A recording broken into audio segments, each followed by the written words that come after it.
তোমাদেরকে মুদ্রার একটা ইতিহাস বলতে পারো।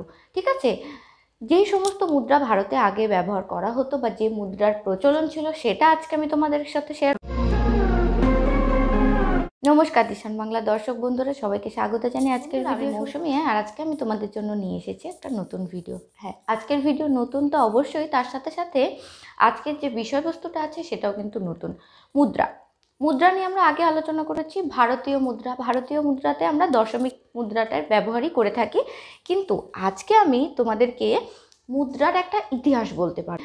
যেই সমস্ত মুদ্রা ভারতে আগে ব্যবহার করা হতো বা যে মুদ্রার প্রচলন ছিল সেটা আজকে আমি তোমাদের সাথে শেয়ার করব। আর তার সাথে সাথে ইংল্যান্ডীয় কিছু মুদ্রা আছে যেগুলো হয়তো আমাদের কাজে লাগে না, কিন্তু যদি আমরা জেনে রাখি তাহলে কিন্তু বিভিন্ন ধরনের পরীক্ষাগুলি বলতে পারো বা এমসিকিউ জিকে বলতে পারো, এই সমস্ত বিষয় যদি কখনো তোমাদের এই ধরনের বিষয়গুলি চলে আসে তখন কিন্তু একদম জলের মতন তোমরা সেই সমস্ত প্রশ্নের উত্তর দিতে পারবে। তো আজকের ভিডিওটা সেই সংক্রান্ত বিষয়ে যে আজকে আমি তোমাদের সাথে কিছু দেশি এবং বিদেশি মুদ্রার কিছু বর্তমান এবং কিছু পুরাতন যে রূপ ছিল বা যে ব্যবহারগুলি ছিল সেটার একটা হিসেব আমি তোমাদেরকে খুব সহজে এবং সংক্ষেপে দেখানোর চেষ্টা করব। তো ভিডিওটা শেষ পর্যন্ত দেখার অনুরোধ রইল, আশা করি তোমরা উপকৃত হবে। তো চলো শুরু করছি। প্রথমে আছে দেশীয় পুরাতন মুদ্রা। দেশীয় মানে ভারতীয় যে পুরাতন মুদ্রাগুলি আছে সেগুলোর কি কি আছে। প্রথমে আছে 5 গন্ডা। 5 গন্ডা সমান সমান 1 পয়সা।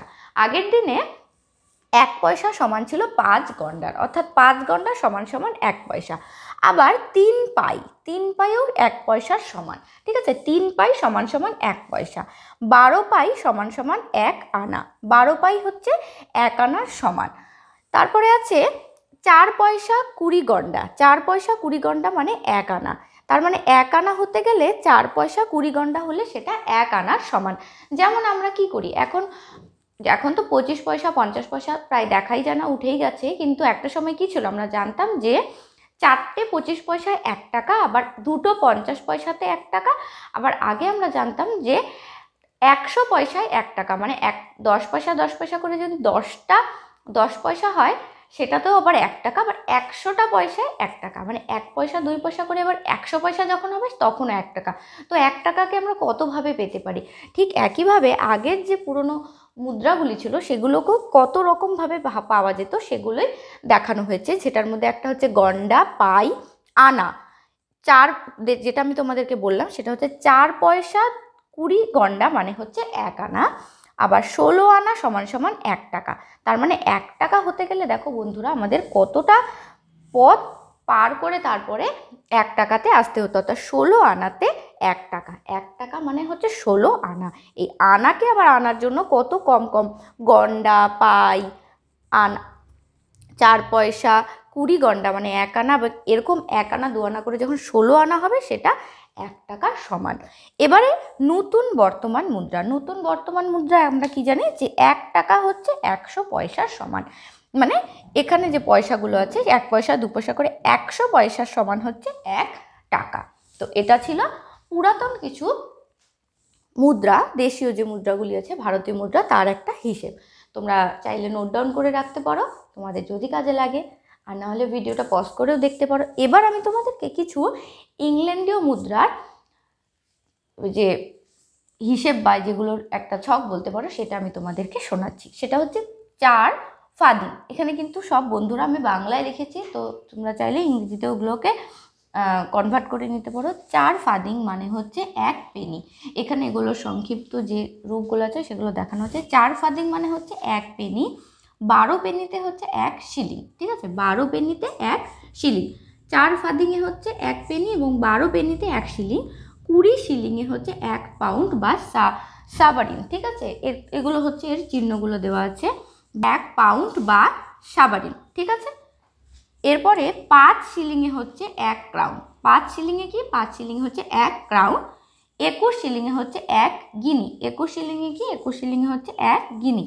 আর 2 শিলিংয়ে হচ্ছে 1 ফ্লোরিন। 2 শিলিংয়ে কি, 2 শিলিংয়ে হচ্ছে 1 ফ্লোরিন। ঠিক আছে বন্ধুরা, তো এগুলো যেহেতু আমাদের দেশের মুদ্রা না, এগুলো ইংল্যান্ডীয় মুদ্রা, তো এগুলোর হিসেব আমাদের সেরকমভাবে তো মনে থাকার কথা না, কারণ আমরা যেহেতু এই সমস্ত মুদ্রার ব্যবহার করি না তাই আমাদের মনে থাকে না। কিন্তু কোনো পরীক্ষায় যদি সেগুলো আসে তাহলে কিন্তু আমরা জানতেই পারি যে বা বুঝাতেই পারবো যে পাউন্ডের হিসাব কি, শিলিংয়ের হিসাব কি, আর ফ্লোরিনই বাকি। তো চলো আরও কয়েকটা বিষয়। এবারে দেখো বন্ধুরা, এবার আমি তোমাদেরকে দেখাচ্ছি ইংল্যান্ডীয় বাজার ওজন। আমরা কিন্তু বেশ কিছুদিন আগের ভিডিওতে আমরা ভারতীয় ওজন বা মেট্রিক পদ্ধতি নিয়ে আলোচনা করেছিলাম। তো এটাও একটা ইংল্যান্ডীয় বাজার ওজন, অর্থাৎ ইংল্যান্ডে বাজারে কী ধরনের ওজনের চল আছে বা কী ধরনের ওজন জানলে যদি তুমি বা তোমরা কখনো ইংল্যান্ডে যাও, সেখানে গেলে তোমরা আশা করি এই সমস্ত জিনিস, যদি কেউ না কেউ তোমরা যেতেই পারো, আশা করি এই সমস্ত একটা ধারণা যদি তোমাদের থাকে, তাহলে কিন্তু হঠাৎ করে মাথায় বাজ ভাঙার মতন কোনো সিচুয়েশন তোমাদের হবে না। একটু হলেও তোমাদের হয়তো ধারণা পরিষ্কার থাকবে।